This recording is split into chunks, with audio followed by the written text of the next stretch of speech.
Like using Copilot here, I'm truly letting go of the steering wheel. It's new for me, so it's kind of exciting as a solo female traveler here in Dubrovnik, real-time decisions. It's like an AI assistant. I love it.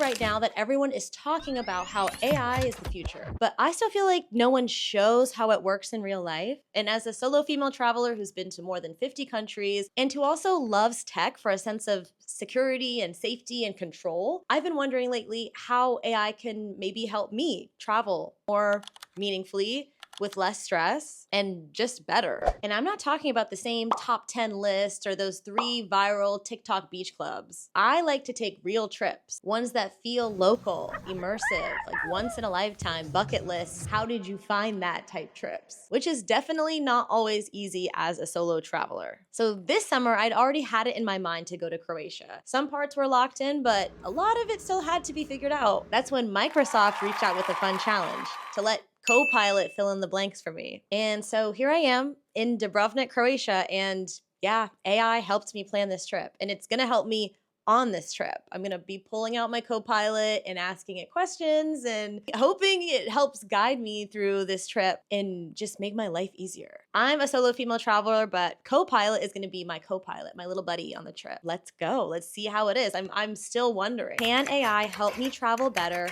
or is this gonna be a disaster?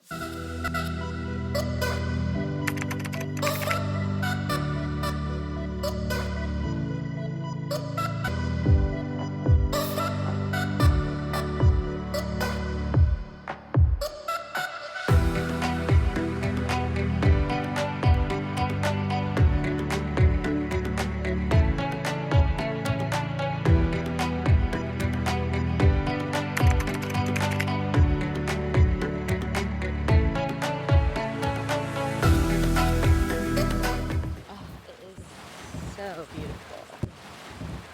Evilly. Oh yeah. Yay. Clink, clink, clink, clink, clink, clink, clink, clink. The second one. Successful day at St. Pietro Island.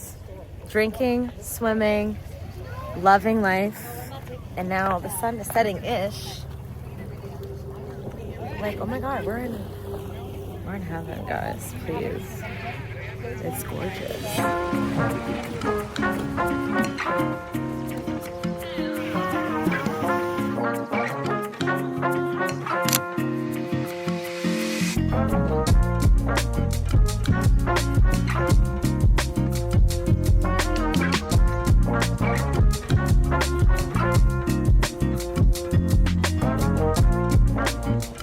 Hey girl, good morning. It's day 2 in Croatia.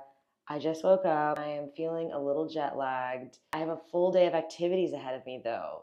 So what's your advice for like beating jet lag? Should I be drinking caffeine? Should I be resting?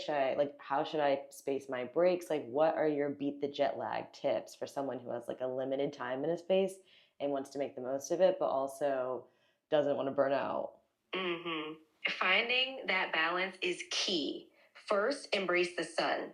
Sunlight helps reset your internal clock, so try to get outside early.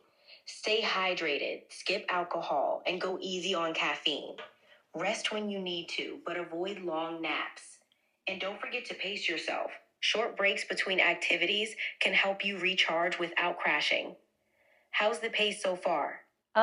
It's good. I think I have like a big block of hours, like 10 a.m. to 4 p.m. just to explore the walled city of Dubrovnik. I have like a walking tour. I have some free time. I'm gonna get lunch. So do you have advice on like spacing out my breaks? For a day from 10 to 4, try this. Split it into 2-hour chunks. After each chunk, rest for about 20 to 30 minutes.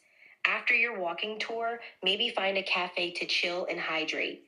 After lunch, a short break to people watch and soak in the vibe before more exploring. How does that sound? That sounds pretty good. Should I put that on my calendar or should I just go with the flow? It's a good idea to pencil in those breaks, but keep it flexible. If you're having a great time and forget to take a break, That's fine. Just listen to your body. If you feel tired, take a break. If you're energized, keep exploring. It's all about finding that sweet spot between structure and spontaneity. Yeah, I'm good. Just getting ready. I appreciate it. And I love it. It really saves, I mean, I'll show you on screen, but it really saves your entire conversation that you just had, including your prompt and its responses and its tips. And then you can go back in and type it in and say, like, hey, can you spit this out in like a copy paste? I could put my calendar. Like, she's really getting me right. Purr. But I mean, we gotta go. So let me finish getting ready and let's skedaddle.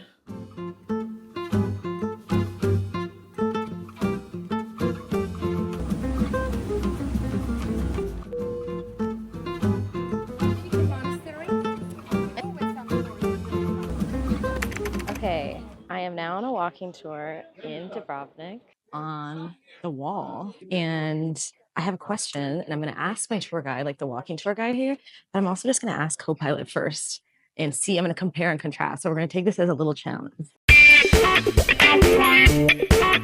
Why are there two different types of brick? Can you explain if there was a renovation or, yeah, why there are like lines of delineation in the architecture here? The Old Town walls in Dubrovnik are a mix of different styles and materials due to various construction phases. Limestone, a local material, is commonly seen, especially in older sections. You might notice some parts with smoother, more uniform stones, indicating later construction or repair using more refined techniques. Other sections with rougher, more irregular stones could be older or represent different construction phases.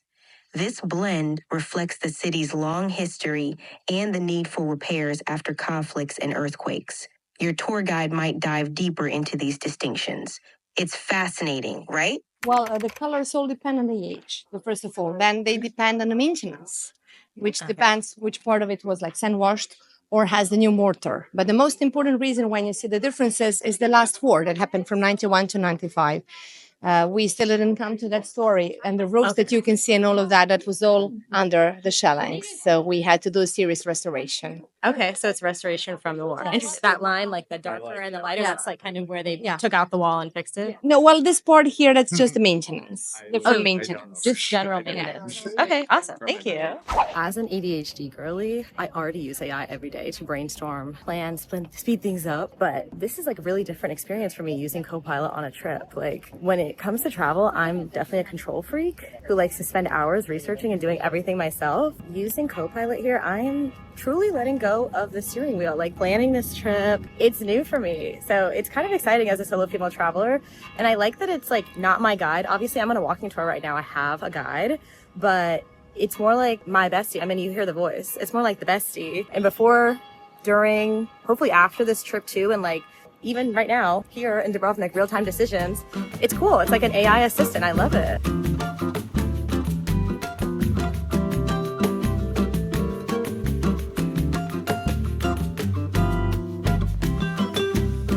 We're now leaving the walls of Dubrovnik and we're going ATVing. And this is actually perfect weather for ATVing though. So we're gonna go ATVing and then we're gonna go back to our hotel for dinner. What a beautiful day. It's like 5 p.m. We've been here since 10. It's a full day.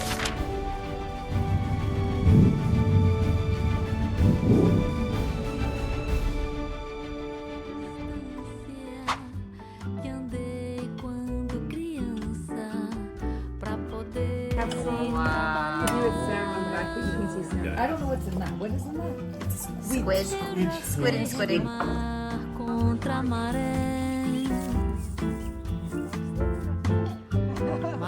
I am back. We are checking out tomorrow, but today at dinner we had this drink. It's like the thing that tastes like cough syrup, but it's not. I didn't get to ask it when I was at dinner. Let's ask Copilot, and I'm forgetting the name of it, so we're really gonna rely on Copilot for this one. We went to dinner at a rural farm in Croatia outside of Dubrovnik today. It was fantastic. But every night we've had this like liqueur, I would call it. They called one of them grappa and they called the other one like lekker, or it was like some sort of like syrupy alcohol that Croatians love to drink. First of all, I want to know the name of it because I already forgot. Second of all, I kind of want to know like the significance. What is it made of? Why is it served at like Croatian dinners?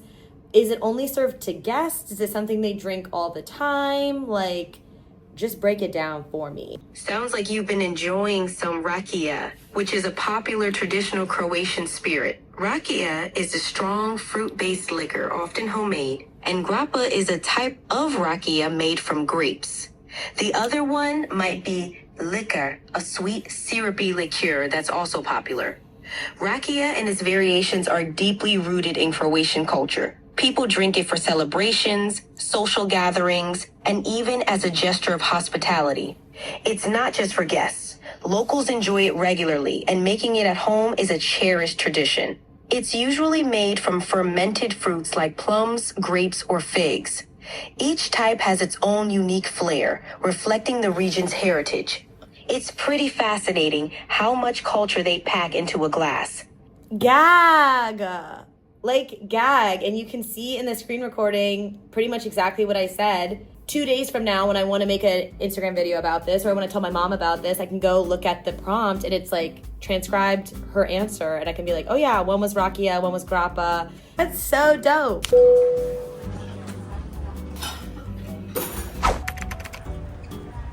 Okay, so I'm doing my little walking tour around the town of Savta, but everything is closed today. Okay, I have found a quiet corner here in Savta, and I'm gonna ask Copilot what's up with today. Hey, so I am in Savta. I was doing my own little self-guided walking tour, and I realized that most of the restaurants and banks and things were closed today. Someone in passing mentioned it might be a national holiday, so I'd like to know more about what holiday it is in Croatia. Today is Corpus Christi in Croatia, a national public holiday observed with religious processions and family gatherings. It's a Catholic festival celebrating the presence of the body and blood of Christ in the Eucharist.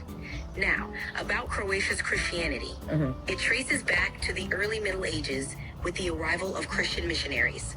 Over time, it became a significant part of Croatian culture and identity, especially with the influence of the Roman Catholic Church.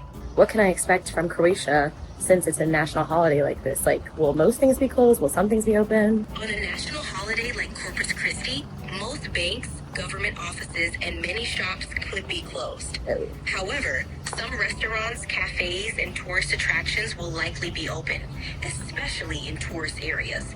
It's a good idea to check ahead or ask locals for specific places you want to visit. Happy Corpus Christi and Juneteenth here in Croatia. So I guess I'm gonna see what I can see on this walking tour, just window shopping and exploring, and then get food where I can. Luckily, the beach is not closed on a public holiday.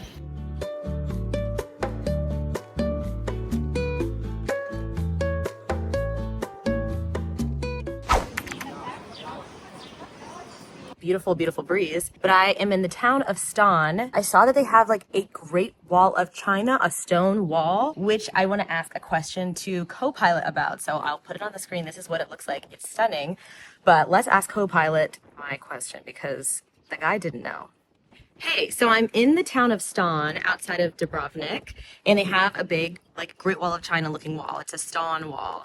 And I understand why they have the wall. Obviously, it's like a fortress, but I'm curious why it's shaped kind of like a square. Like, when I look at it on the mountain, it comes down, goes across, and goes back up like a square. And I'm like, if it was the Great Wall of China, like a fortress, wouldn't it just be round or, like, straight? Like, why is it shaped like that? The stone wall, built to protect the valuable salt pans in the town of Stone, has a unique shape to fit the terrain and optimize defense.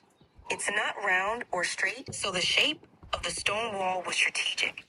By forming an irregular square, it could adapt to the mountainous terrain and control key access points.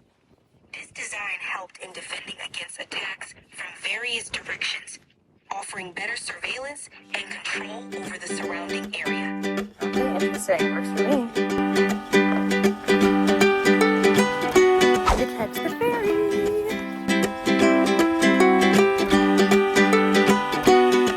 I got an oyster farm, oyster tasting. I'm gonna taste all the oysters.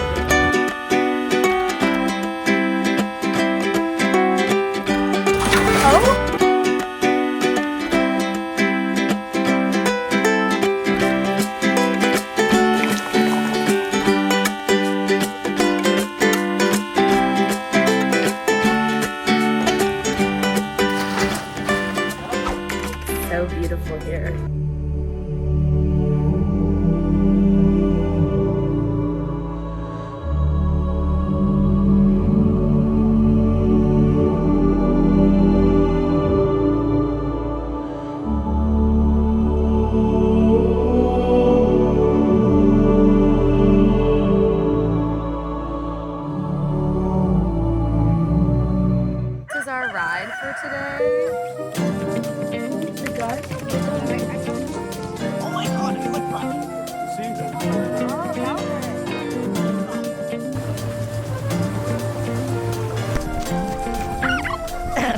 all. I gotta do that.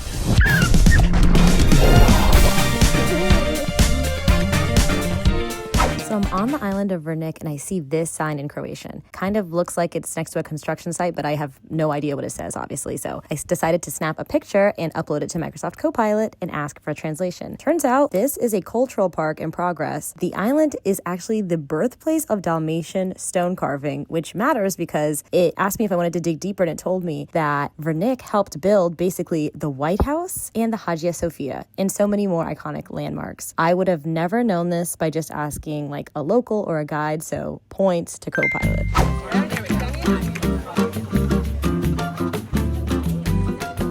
Back to the hotel.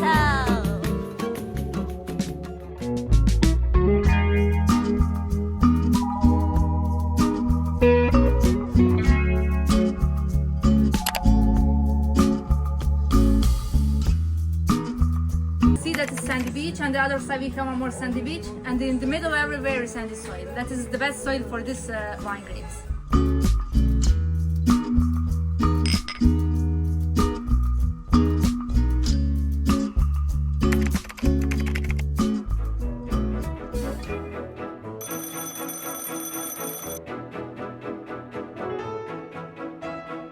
Last island of my trip. I've just arrived in Millet. I took the ferry.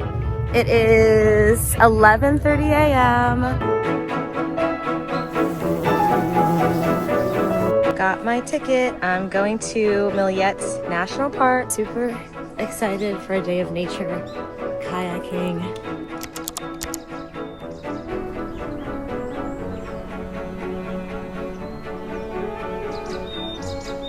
What makes the lakes in Croatia this beautiful sapphire blue color? I'm used to lakes being more clear. Lakes get that stunning blue hue from a mix of factors. The key player, minerals, especially calcium carbonate, that reflect blue and green wavelengths. Plus, clean water and certain types of algae affect light absorption, giving that clear, vibrant color. The lakes also benefit from being less disturbed, keeping sediments down and colors vibrant. Quite the natural spectacle. That is amazing. I mean, I've seen these color lakes in photos in Montenegro and Albania, but I never knew why they were like this. I felt like there was more to the story, and the minerals make sense.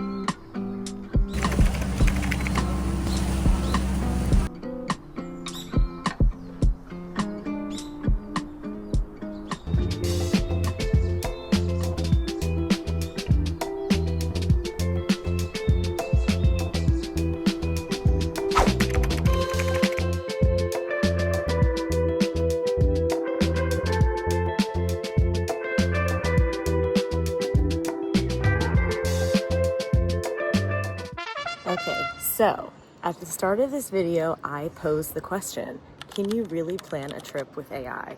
And my answer is yes, with a caveat. Travel is deeply personal.